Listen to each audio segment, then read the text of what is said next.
Je disais en titre, on va faire sans doute le cocktail le plus détonnant du monde durant ces prochaines minutes. On va mettre dans un même verre l'actif précieux le plus vieux du monde, avec les techniques d'investissement les plus modernes au monde, à savoir tokeniser de l'or. Alors, c'est pas de l'alchimie, mais c'est une solution d'investissement qui peut être intéressante. Tokeniser l'or, comment on fait? Qu'est-ce que c'est et quels sont les avantages? Mhm. Alors, la tokenisation, en fait, c'est un petit peu le cousin crypto de la titrisation, c'est-à-dire de représenter quelque chose sous une autre forme, en l'occurrence ici sous forme d'un jeton crypto qui va pouvoir être échangé sur une blockchain. Et donc, dans notre cas, ça va être un jeton d'actifs du monde réel, donc qui est basé sur de l'or physique, et ça va permettre de bénéficier, en fait, justement sur l'or, de tous les avantages qu'apporte la blockchain. Donc, par exemple, la facilité de faire des transactions, la disponibilité à tout moment, le fractionnement qui est possible. Donc, ça apporte beaucoup d'avantages. Bon, avec de la liquidité, hein, bien sûr, Mhm. suivant le placement et la blockchain. Alors, on pourrait dire c'est un petit peu la même chose qu'un ETF finalement, que de l'or, ce qu'on appelle l'or papier. Sauf que bon, c'est numérique. C'est pas exactement ça et ça implique pas forcément les mêmes choses et le même rapport entre ce que vous avez entre les mains et l'actif sous-jacent. C'est ça. Si ça ressemble un petit peu aux ETF, il y a des différences fondamentales, notamment par exemple la propriété. Lorsqu'on va acheter un ETF, on est propriétaire d'une part de fonds et Mm. donc on a une propriété indirecte sur les métaux précieux.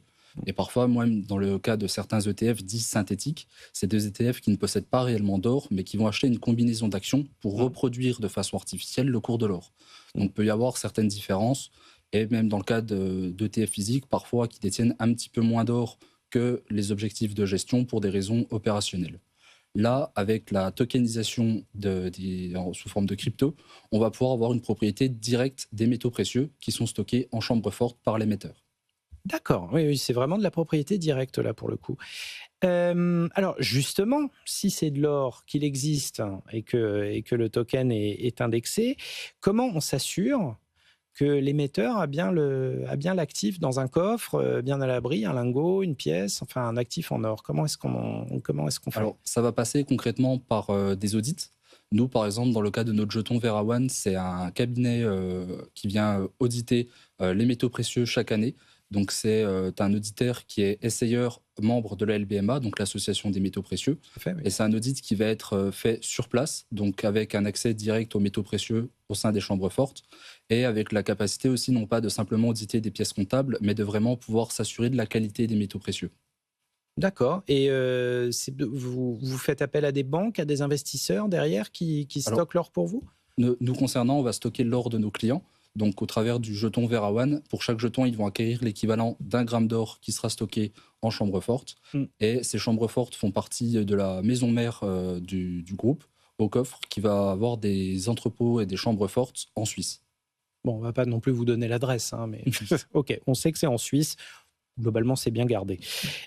Concrètement, comment est-ce qu'on achète ce token? Est-ce qu'il y a un montant minimum pour investir? Puis on en parlera peut-être après. Quelle est la fiscalité qui est appliquée à ce genre d'actifs? Mhm.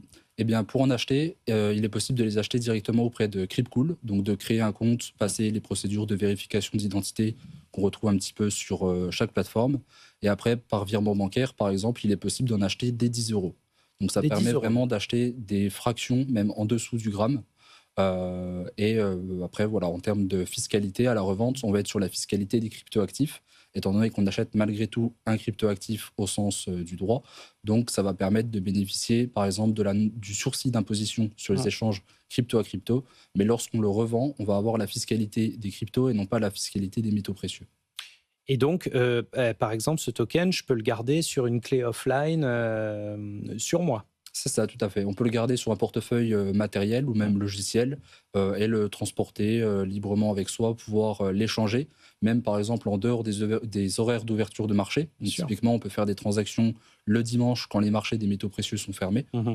Donc voilà, ça donne une flexibilité supplémentaire. Bon, est-ce que c'est possible de récupérer l'or matériel en échange de son token? Mhm. C'est tout à fait possible.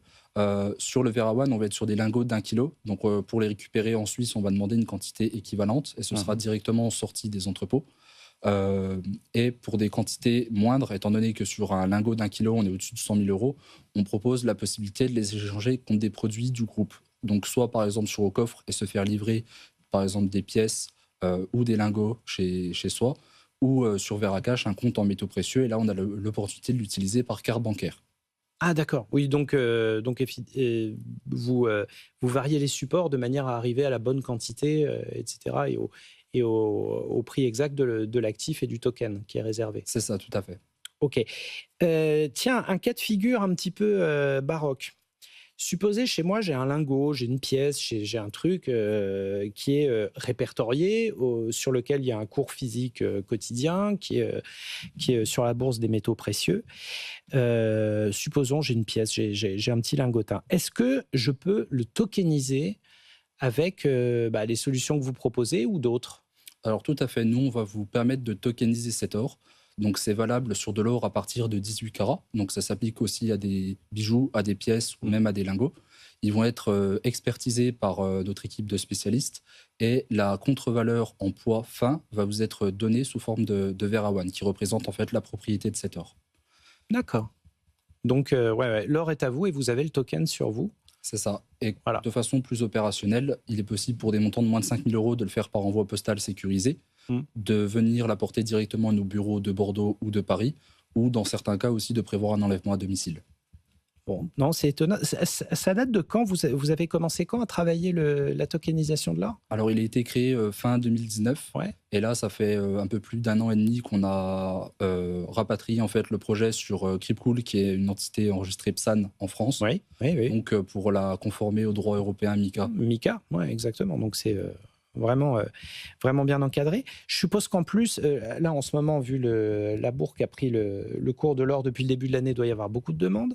Et c'est qui vient vous voir pour ça? C'est des fanats de crypto et qui ont déjà l'usage du crypto, ou plutôt des gens qui ont de l'or et qui se disent, plutôt que d'avoir un ETF, finalement, tokeniser l'or, c'est pas bête. C'est qui progresse le plus? C'est qui mène la demande chez vous? Alors, sur le Verawan, on va être plus sur des investisseurs crypto qui cherchent soit par exemple un moyen d'acquérir des cryptos avec leur or ou de diversifier leur portefeuille. On a un dernier cas d'usage qui est l'alternative au stablecoin. Donc, plutôt qu'utiliser un stablecoin dollar pour stabiliser son portefeuille, certains investisseurs vont aller sur un jeton or pour bénéficier en fait de la valeur refuge de l'or.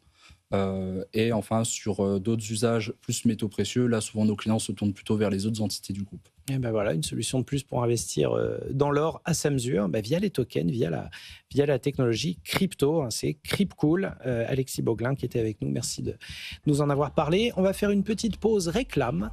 Et dans quelques secondes,